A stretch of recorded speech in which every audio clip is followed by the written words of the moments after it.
बहुत समय पहले की बात है। एक राजा राज्य करता था। वह राजा एक दिन अपनी जन्मपत्री पढ़ रहा था। पढ़ते पढ़ते उस राजा को ख्याल आया कि जिस समय मेरा जन्म हुआ होगा उस समय कितने मनुष्यों का जन्म हुआ होगा, लेकिन वह सभी मेरी तरह राजा क्यों नहीं बने। राजा हर दिन हर समय इसी प्रश्न का उत्तर ढूंढने में लगे रहते हैं, लेकिन उन्हें इसका उत्तर नहीं मिल पाता है। अपने प्रश्न का उत्तर पाने के लिए राजा अपने राज्य में बड़े बड़े बुद्धिमान व्यक्तियों को बुलाते हैं। राज्य में सभी बुद्धिमान व्यक्ति एकत्रित होते हैं। वह सभी यह सोच में होते हैं कि राजा ने उन्हें यह क्यों बुलाया है। राजा सभी का अभिनंदन स्वीकार करते हैं और उनसे पूछते हैं कि जिस समय मेरा जन्म हुआ उसी क्षण में और कितने भी व्यक्तियों का जन्म हुआ होगा, तो उन सब व्यक्तियों में से मैं ही क्यों राजा बना। वह सभी राजा क्यों नहीं बने। सभी महान बुद्धिमान इस प्रश्न के लिए गहन सोच विचार करने लगे। वह सभी गहन सोच विचार करने के बाद वह उनके प्रश्न का उत्तर न दे सके। राज्य में एक बुजुर्ग बुद्धिमान व्यक्ति भी बैठे हुए थे। वह थोड़ी देर बाद बोले कि इस प्रश्न का उत्तर तुम्हें एक महान साधु देंगे जो कई वर्षों से एक घने वन में तपस्या कर रहे हैं। यह सुनकर राजा अगले दिन अपने सैनिकों के साथ उस जंगल की ओर निकल पड़ा। कुछ दूर पहुंचते ही राजा को वहां एक छोटी सी कुटिया दिखाई दी। जब राजा उस कुटिया के पास पहुंचा तो उसने देखा कि एक साधु वहां बैठा आग के अंगारे खा रहा है। यह देखकर राजा चकित रह गया। राजा ने हिम्मत करके उनसे कहा कि हे साधु, मैं आपको प्रणाम कार्य हूँ।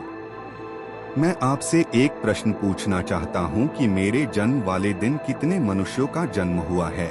उन सभी में से मैं ही क्यों राजा बना। साधु यह प्रश्न सुनकर बोले कि हे राजन, मैं तुम्हारे इस प्रश्न का उत्तर नहीं दे सकता।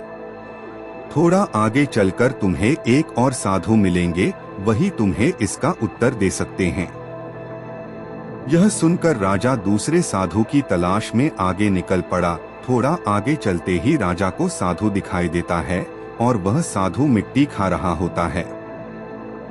यह देखकर राजा हैरान रह जाता है। फिर उस वक्त राजा हिम्मत करके अपना प्रश्न साधु से पूछता है। फिर साधु क्रोधित होकर बोलता है कि तुम जल्दी यहाँ से चले जाओ, मेरे पास तुम्हारे इस प्रश्न का उत्तर नहीं है। परंतु वह साधु उसे एक लड़के के बारे में बताता है और कहता है कि तुम उसके पास जाओ, तुम्हें अपने प्रश्न का उत्तर जरूर मिलेगा। तो राजा उस लड़के की तलाश में आगे बढ़ने लगता है। ढूंढते ढूंढते वह राजा एक गांव में जा पहुंचा। राजा को थोड़े समय बाद वह लड़का मिल गया। वह बहुत ही बीमार था।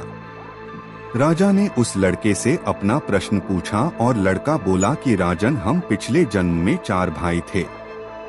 एक बार हम चारों भाई किसी जंगल में भटक गए थे और हमें वहां कई दिन हो गए थे। हमारे पास केवल जरा सा आटा पड़ा था और उसकी हमने रोटियां बना ली थी। जैसे ही हम वह खाने लगते हैं, हमारे पास एक बाबा आते हैं। वह बाबा बहुत भूखे थे, वह हमसे भोजन मांगते हैं। ऐसे में बड़ा भाई बोला कि यदि हमने आपको यह भोजन दे दिया तो हम क्या अंगारे खाएंगे। दूसरा भाई बोला कि अगर हमने भोजन दे दिया तो क्या हम मिट्टी खाएंगे। अब जब मेरी बारी आई तो मैंने भी रोटियां देने से मना कर दिया। परंतु राजन, तुम बहुत दयालु थे। तुमने अपने हिस्से का भोजन उस बाबा को देकर उसका पेट भरा और तुम्हारे इस पुण्य के कारण तुम इस जन्म में राजा बने।